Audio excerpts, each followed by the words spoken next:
será que a igreja hoje não está embutida, nesse momento da igreja atual, não está embutida em num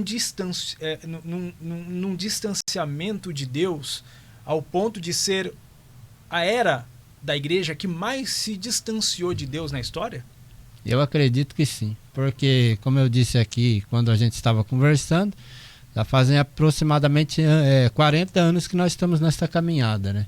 De Assembleia de Deus eu devo ter mais ou menos 38 anos. Eu peguei aquela época que a Assembleia de Deus, as irmãs não podiam usar aquela parte curta, né, da blusinha, tinha que ser comprida. 3/4.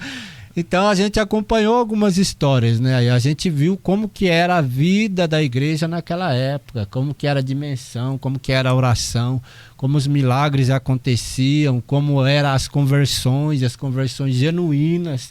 Porque hoje praticamente a gente vê alguém se convertendo ao evangelho e a gente tem que colocar aspas. Porque às vezes a pessoa vem no culto, levanta a mão, mas no próximo culto já não volta mais. Não volta mais. Não tem aquela... As pessoas estão se distanciando de Deus ao ponto de dizer, eu aceitei a Jesus na igreja ontem, mas eu não preciso estar nos cultos, não. Posso ficar em casa acompanhando aqui o culto pela internet e às vezes não acompanha. Eu já vou falar sobre isso. Não acompanha o culto pela internet, porque em casa você tem muita coisa para fazer. Entendeu? Então a gente vê que aquela igreja com a qual eu pertenci, que eu cresci, era uma. E essa igreja que nós temos hoje é outra.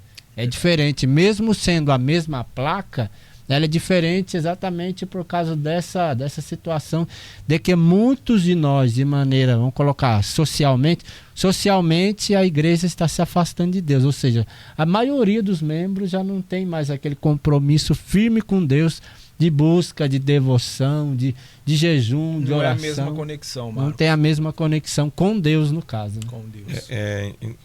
Interessante a gente pontuar aqui também, dentro dessa questão desse distanciamento de Deus, é interessante colocar a questão de causa e efeito.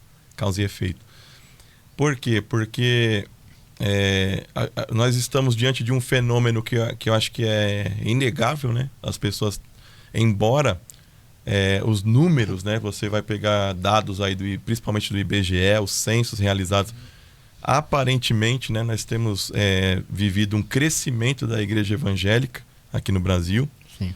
Mas nós que vivemos o dia a dia da igreja percebemos que a qualidade de vida cristã caiu assustadoramente.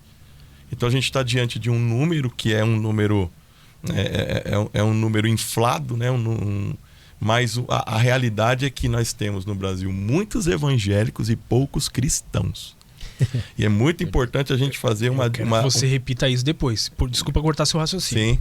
Então, nós precisamos fazer uma distinção exatamente disto dentro da igreja. Evangélico e cristão. E eu considero cristão aquele que realmente ele vai seguir uma vida doutrinariamente pautada nas escrituras sagradas. Então, assim, eu acho que ficaria, na minha modesta opinião, eu acho que seria raso a gente culpar a rede social, os meios digitais, porque para mim isso é um efeito e não uma causa, né? O pastor Marcos colocou, por exemplo, uma causa aqui: as pessoas estão parando de orar. Sim. As pessoas estão parando de jejuar. Isso é causa. Qual vai ser o efeito?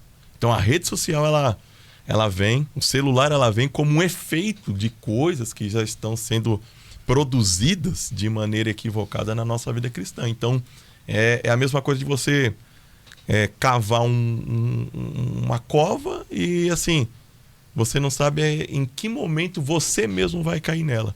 É assim que eu enxergo, né, a questão de como as pessoas estão vivendo a vida dela. E a partir dessa ideia é que a rede social, na minha opinião, ela vai se tornando um problema. A rede social não é um problema, ela se torna um problema para quem tem um problema.